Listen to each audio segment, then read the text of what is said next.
Ya Allah, sikap anti komunis umat Islam di Indonesia masih solid. Ternyata Mr. Mulyono menegaskan adu domba sudah berjalan. Kiai diadu domba dengan habaib, PBNU diadu domba dengan PKB, Muhammadiyah diadu domba dengan Salafi, tokoh dengan tokoh, ormas dengan ormas. Ini pekerjaannya Mr. Mulyono. Hancur. Bahkan sampai 10 tahun apa yang diminta oleh Cina dilaksanakan oleh Mr. Mulyono. Yang ini sudah pernah saya sampaikan, tidak perlu diulangi lagi. 10 tahun umat Islam benar-benar dihancurkan dalam semua lini kehidupan di Indonesia. Sampai akhirnya Universitas Indonesia melakukan riset. Ternyata hasilnya apa?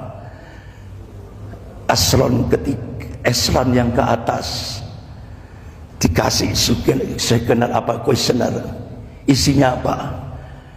Kami siap Indonesia menjadi negara komunis dengan syarat jabatan kita tidak diganggu. Astagfirullah. Inilah wajah-wajah pejabat-pejabat kita sekarang ini. Ngeri kita Pak. Itu. Sampai akhirnya mantan Kasatpol ABRI Letnan Jenderal Sarwan Hamid Purnawirawan, beliau memberikan penegasan, saya menilai Presiden Jokowi dan jajarannya berpotensi jadi pengkhianat bangsa. Benar nggak kira-kira?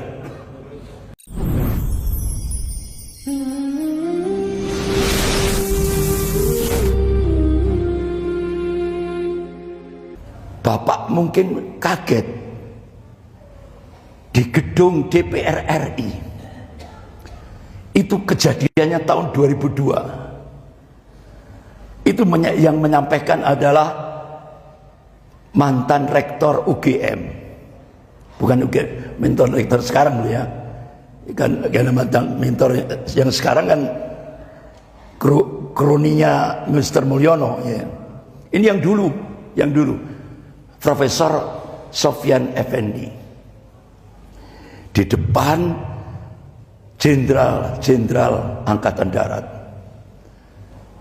beliau sampaikan di gedung DPR RI berkarung-karung dolar berterbangan. Itu.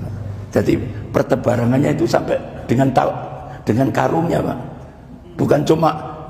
Bukan duitnya, sak karungnya itu ikut terbang. Sehingga akhirnya semua 500 anggota DPR ketok setuju Undang-Undang Dasar 45 hapus. Jadilah Undang-Undang Dasar 2002. Sudah tidak ada lagi Undang-Undang Dasar 1945. Hapus karena fulus. Sehingga muncullah Undang-Undang Dasar 2002. Kapitalisme Amerika masuk, komunis Cina masuk. Itu yang terjadi di DPR. Apalagi di umat Islam. Ya Allah, bapak-bapak, ibu yang dimuliakan Allah. Ternyata yang dijadikan program liberalisasi itu hal yang qat'i, yang tidak bisa, ini ketetapan Allah dan Rasulnya. Apa kalau bahasa Indonesia aksioma, nggak bisa dihapus. Ini disuruh bongkar. Mereka melakukan dekonstruksi, diliberalkan semuanya, agama, akidah, konsep wahyu, syariat. Ya Allah, ngeri Pak, ngeri. Kemudian Yang terakhir, lembaga yang keempat, Live for All Foundation, digerakkan di Indonesia tahun 2003, dimopori oleh kelompok liberal Amerika dan liberal Indonesia. Gerakan ini secara terus terang mengatakan sebagai gerakan untuk menghancurkan pemahaman Islam yang kafah. Artinya kalau ada umat Islam yang komitmen pada Al-Quran dan As-Sunnah, musuh number one. Sehingga akhirnya mereka gerojok jutaan US dollar ke Indonesia lewat program pemerintah, mulai dari pusat sampai desa. Apa? Kearifan budaya lokal. Bantengan. Sudah terjadi di Malang? Sudah berhasil. Ini Pak. Nah, ngeri kita Pak. Jadi orang-orang kafir itu menggerakkan duitnya itu untuk menjauhkan umat Islam dari agamanya.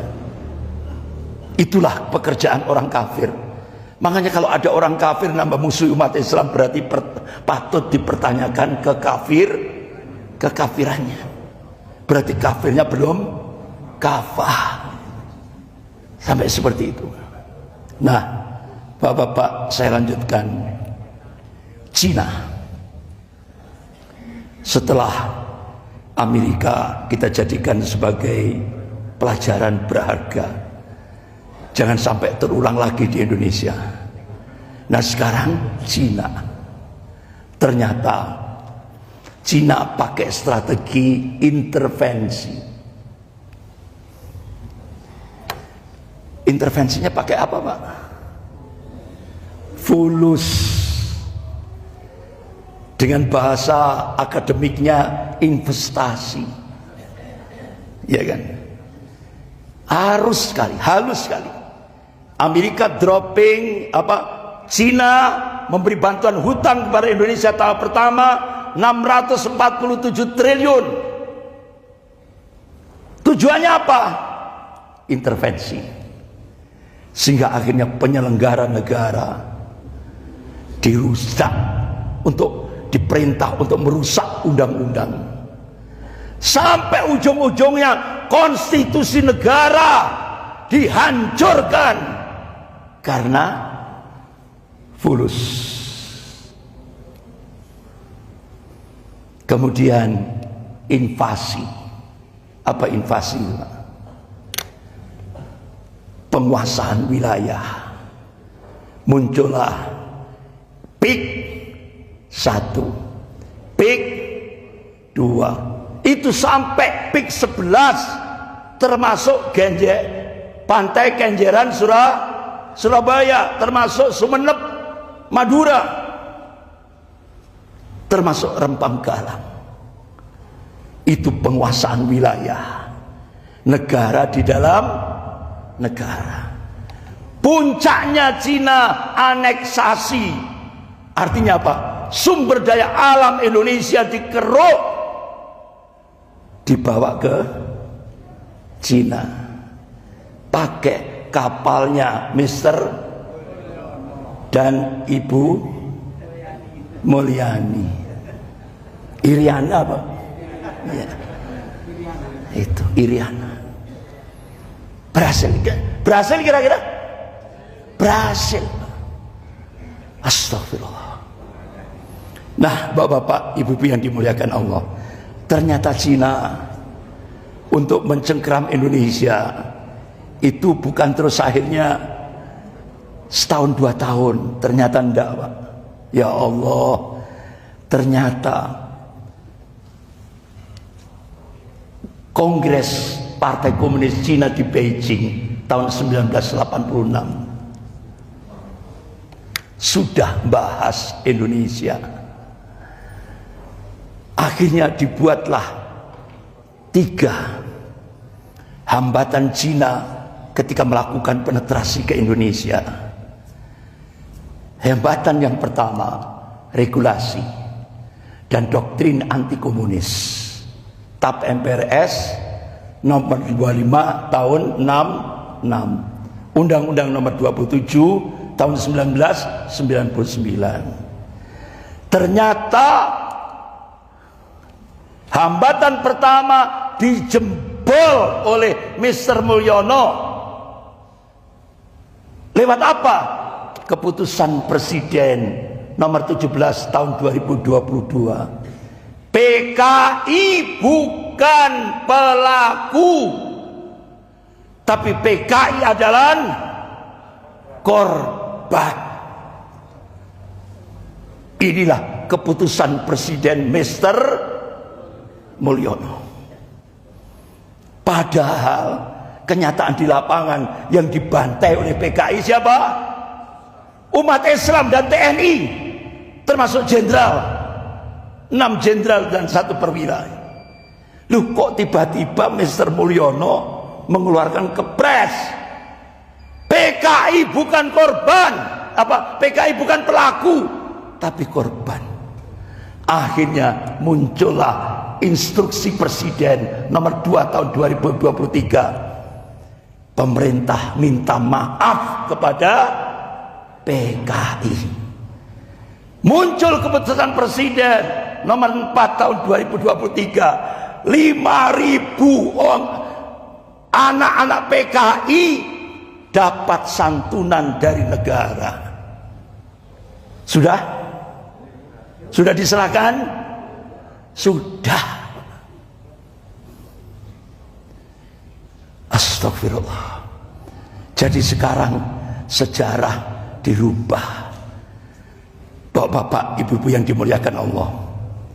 Yang kedua, positioning Pancasila sebagai musuh komunis dijebol sama Mr. Mulyono. Lewat apa? Ini mana? Jejaknya pasca Mei 98, kader-kader komunis seluruh Indonesia digerakkan, seluruh Indonesia bergerak hampir 25 tahun pasca Mei 98. 2012 Pancasila dirubah jadi ketuhanan yang maha esa diganti dengan ketuhanan yang berkebudayaan. 2013 Pancasila dirubah jadi Trisila Eka Sila. 2014 gol, sudah tidak ada lagi Pancasila, sudah tidak ada lagi ketuhanan yang maha esa. Akhirnya muncullah keputusan Presiden nomor 24 tahun 2016. Pancasila yang asli 18 Agustus dirubah menjadi Pancasila PKI, yaitu DNID. Jadi Pancasila 1 Juni itu Pancasilanya PKI, karena Soekarno waktu itu memunculkan Nasakom, nasionalis agama komunis. Muncullah peraturan Presiden nomor 7 tahun 2018. Muncullah Undang-Undang nomor 11 tahun 2019. Sampai akhirnya Presiden Pancasila tidak lagi sumber hukum, tapi sumber hukum adalah Presiden Mr. Mulyono. Habis sudah. Makanya Pak Prabowo ketika pelantikan di MPR, kan Pak Prabowo enggak ada Undang-Undang Dasar 45, kan enggak ada kan? Waktu pelantikan enggak ada. Semua sudah, Pancasila enggak ada, Undang-Undang Dasar 45 sudah enggak ada. Dihancurkan oleh Mr. Mulyono. Nah, bapak-bapak, ibu-ibu yang dimuliakan Allah, apa kira-kira bahaya Undang-Undang HIP ini? Mengadopsi manifestasi PKI sebagai ideologi negara. Hampir saja terjadi. Hampir. Kalau Mr. Mulyono jadi 3 periode, sudah Pak. Indonesia akan jadi koloni Cina tanpa peperangan. Indonesia akan menjadi negara komunis. Alhamdulillah nggak jadi. Menurunkan derajat Pancasila sebagai inti Undang-Undang Dasar 45 menjadi sekelas undang-undang biasa. Memeras Pancasila jadi Trisila Eka Sila, mengganti ketuhanan Yang Maha Esa jadi ketuhanan yang berkebudayaan. Akhirnya mengkerangkeng Pancasila dalam tafsir tunggal rezim rasa PKI. Yang terakhir Pak. Ya Allah, sikap anti komunis umat Islam di Indonesia masih solid. Ternyata Mr. Mulyono menegaskan adu domba sudah berjalan. Kiai diadu domba dengan Habaib, PBNU diadu domba dengan PKB, Muhammadiyah diadu domba dengan Salafi, tokoh dengan tokoh, ormas dengan ormas. Ini pekerjaannya Mr. Mulyono. Hancur. Bahkan sampai 10 tahun apa yang diminta oleh Cina dilaksanakan oleh Mr. Mulyono. Yang ini sudah pernah saya sampaikan, tidak perlu diulangi lagi. 10 tahun umat Islam benar-benar dihancurkan dalam semua lini kehidupan di Indonesia. Dan sampai bapak-bapak, ibu yang dimuliakan Allah, bagaimana posisi Cina di Indonesia? Nggak usah saya sebutkan satu persatu, tambah sumpek Pak. Bagaimana posisi Cina di Indonesia? Ini benar-benar data-data empiris. Sampai akhirnya Mayor Jenderal Hartomo, mantan ex kepala BAS, menyatakan tahun 1999 anak-anak PKI dimasukkan ke Brimob. Anak-anak PKI dimasukkan ke Brimob. Start 1999. Anak-anak PKI dimasukkan ke Brimob. Astagfirullah. Saya percepat Pak. Sampai akhirnya Jenderal Sutioso minta Sorong segera deportasi 10 juta rakyat Cina daratan.